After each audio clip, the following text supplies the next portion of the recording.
In this video, I will show you how I apply various tattoo techniques on real skin, including lining, packing, and shading. As always, I make my gray wash, as you can see here, 3 shades of gray and black. This is our template today. I prepare the stencil in Photoshop and then print it out with a thermal printer. If you don't know how to do this, I have already made a separate video on it, which I will link in the video description. The area of the body where I will place the tattoo has already been shaved and cleaned with skin disinfectant. Apply a thin layer of stencil stuff, place the design, press it on, and then peel it off. We start with the lines, and for that, I work with 8 volts. I use a 3-round liner needle and set it for the line so that it extends about 4 millimeters from the cartridge. Before I start, I apply a thin layer of Vaseline. This allows me to wipe off the ink more easily. As always, I start very carefully and try to get a feel for the client's skin, which is extremely important because depending on the skin type, the depth of the needle penetration varies. Some clients have very thin skin while others have thicker skin. I start at the bottom right so that I don't smudge the stencil.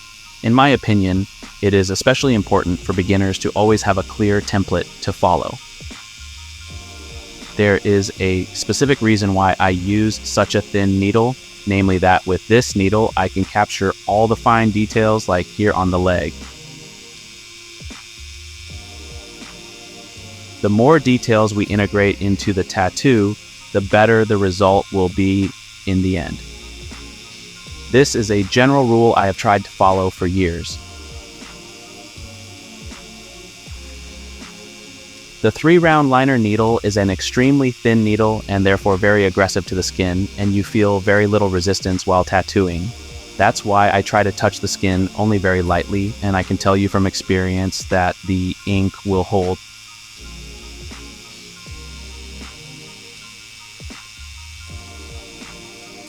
As you can see in the template, there are also fine hairs visible on the bee's abdomen, and I don't want to omit those, so I try to integrate them into the tattoo as well.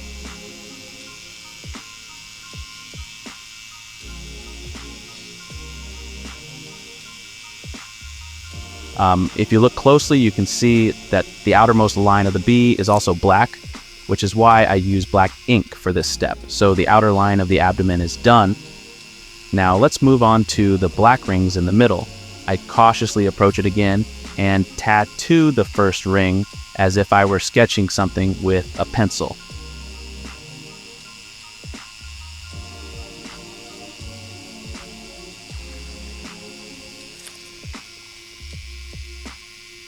Now I'll show you another technique for tattooing these rings by simply drawing them, as you can see here.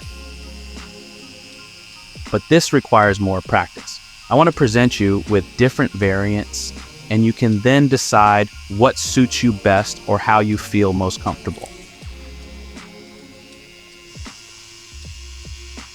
On the other side, I do the leg exactly the same way.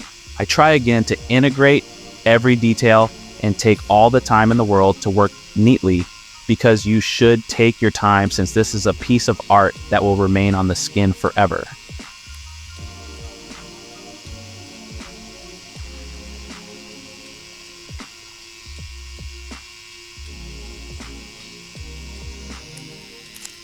Since the foot is visible behind the wings, but in a different shade of gray, as you can clearly see in the template, I first draw the outer line of the wing to avoid accidentally making the foot at that spot as dark as the rest of the leg.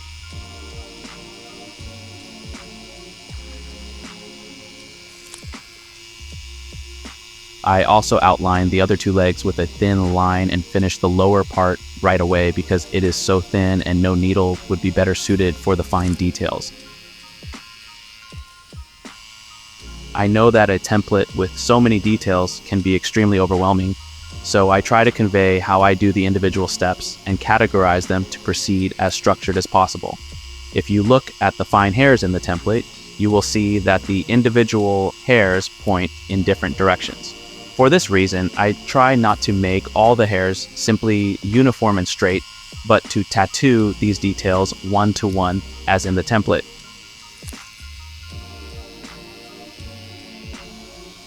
So far, I have only used pure black and no gray tones. The wings are very simple because they consist only of thin lines. I try to keep an eye on the template and tattoo them exactly as they are.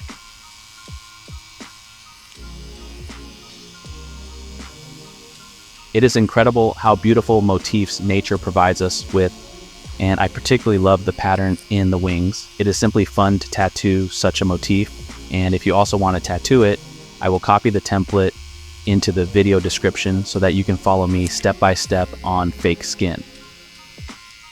I am sure you will achieve a beautiful result if you follow my steps. If you want, you can send me your finished tattoo on Instagram, and I will give you my feedback. For the inner circle of the fine hairs, I use the second darkest gray tone because I do not want these hairs to be so dark.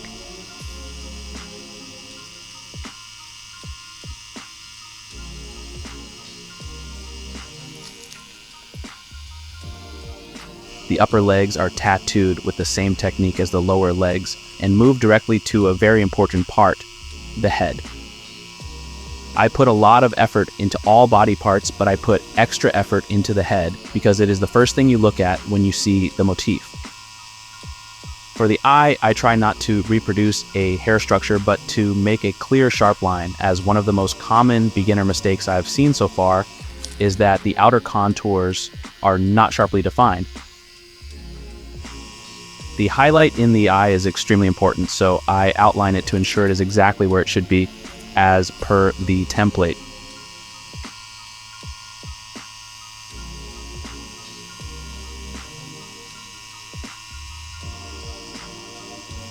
For the hairs here, we have a very hard transition from black to white, so I also make them with pure black.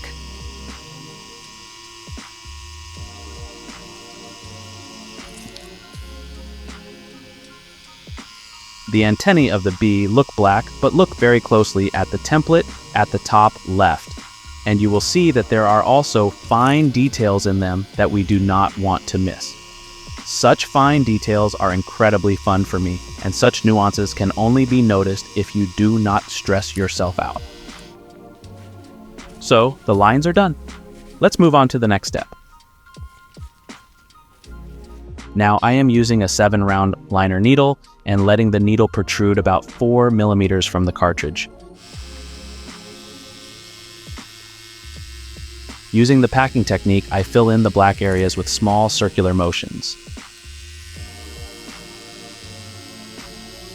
In the template on the top left, you can see the highlights, which I try to leave free.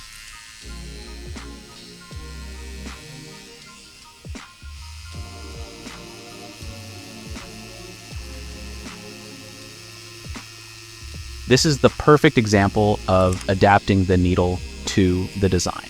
Imagine if I were to perform this step with a very thin needle, it would take much longer and be much more painful for the client. Therefore, always use the right needle for the right area. It's also important to mention that with the packing technique, you shouldn't move the needle too quickly. Otherwise, you won't achieve a solid black area. Take your time when filling in.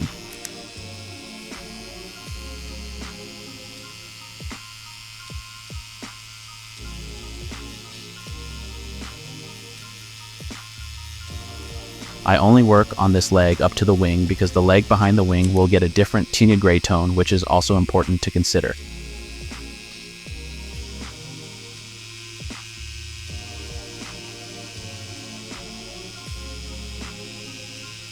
If you think the legs are already finished, I have to disappoint you. These were just 2 out of 4 steps. More on that later. Usually, 1 pass is sufficient with packing, but not always. As you can see here, you can correct areas where the color is not as solid in the second pass. This does not mean that you can tattoo the same spot countless times, as this could cause skin injuries and lead to scarring. Here, I also try to create a hair-like structure with the thick needle towards the outside, so there's no hard edge.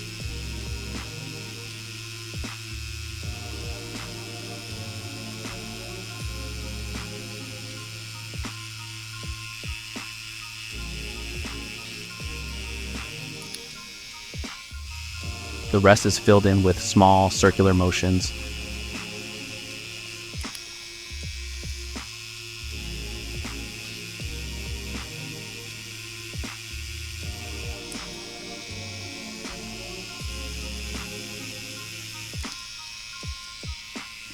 For the black rings on the bee, I try not to create a solid black area, but rather a natural structure. This works best by making zigzag motions instead of small circles. I leave the highlight in the middle free.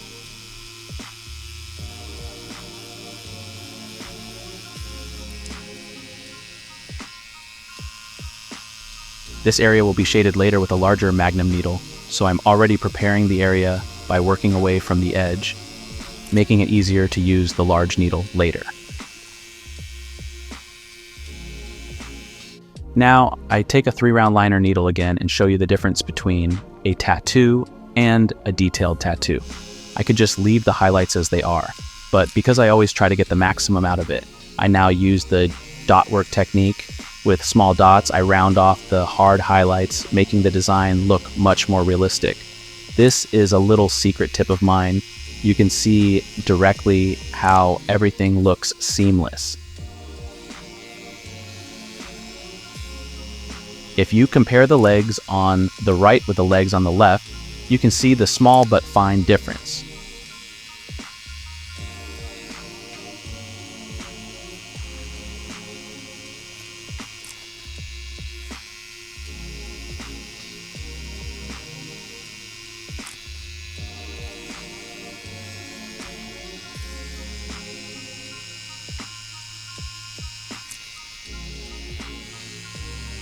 To avoid making the light edge of the eyes look too harsh, I also soften it a bit. We stick with the 3-round liner needle, using it for areas that are too difficult to reach with the 7-round liner, like the outline of the highlight, for example.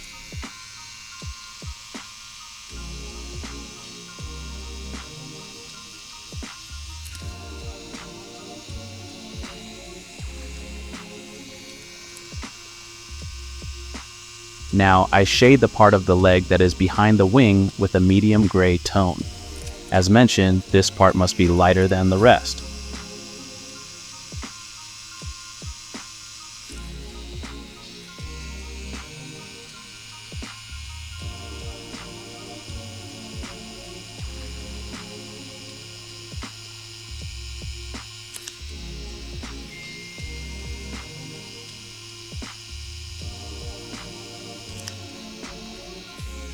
Let's move on to the stipple or pepper shading technique, or whatever you want to call it.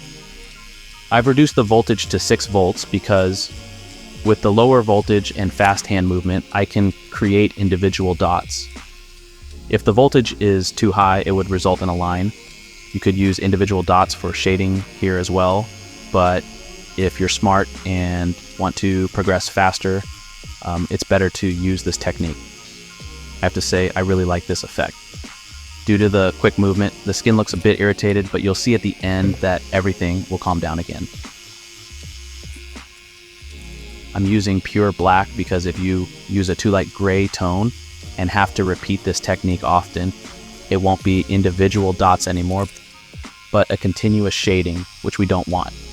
So I'm switching back to the 7-round liner needle to do the shading that is too small for the large Magnum needle. You could also use a round shader needle here. With the pendulum shading technique, I'm working in the direction of the wing. This technique is great because you can shade in both directions at the same time, making it twice as fast as shading in just one direction.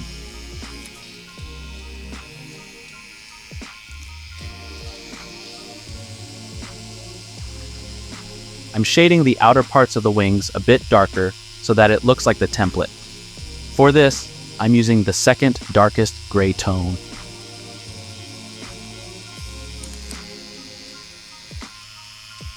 my brother, who films the videos, and I put countless hours of work into each video to teach you tattooing for free and support you on your journey. If you want to support us, we'd appreciate it if you subscribe to our channel and like the video. Thank you very much for the huge support to everyone who has already done this. Here, I'm working with the edge of the 7-round liner. For those thinking the needle is round, yes, the needle is round, but if I hold the machine at an angle, there is still an edge at the bottom, allowing me to create fine hair-like structures from the middle out.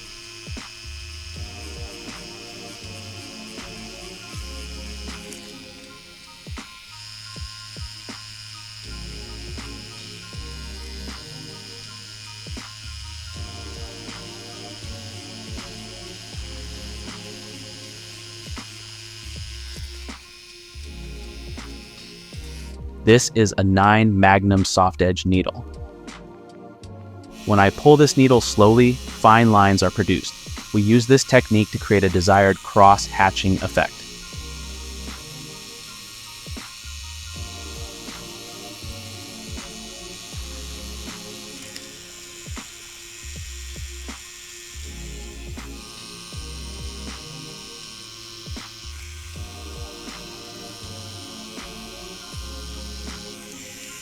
In the second pass, I pull the needle in an offset direction, creating something like a net.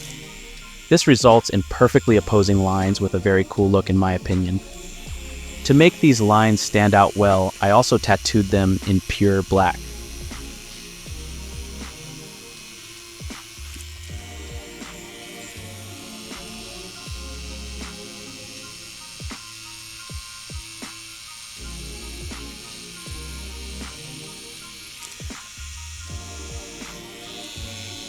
To make the shading on the abdomen even darker, I use the scumbling shading technique. This technique is very similar to the packing technique involving simple circular motions. The only difference is that the needle must leave the skin very gently to create a shading effect.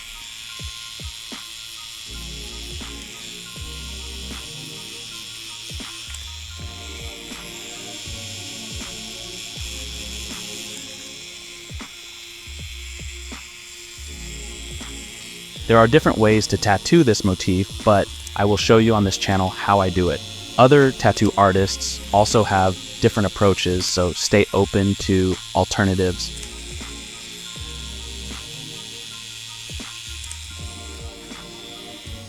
Back to the 3-round liner.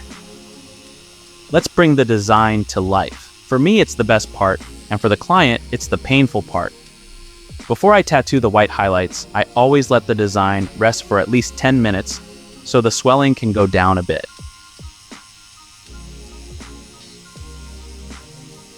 In general, with white highlights, it's important to know that white ink is thicker due to the pigments, so I always tattoo white a bit deeper to ensure the color holds well. I try to use white only where I've left space for it because if you've shaded or filled in an area before, the white will barely be visible once healed. As you can see, I'm doing dot work with white ink on the legs because we've already applied dot work there. I do this on all the legs.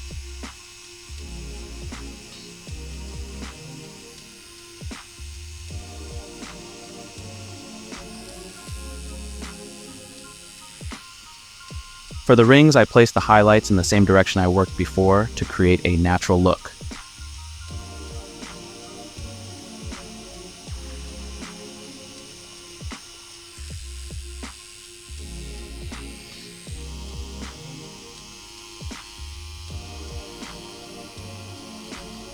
With fine hairs, it's especially important to apply the white correctly, not too much, and only according to the template. This means that if something is white in the template, I might also make it white in the tattoo, but I don't have to. However, for the eyes, I would definitely do it because it makes them look much more alive.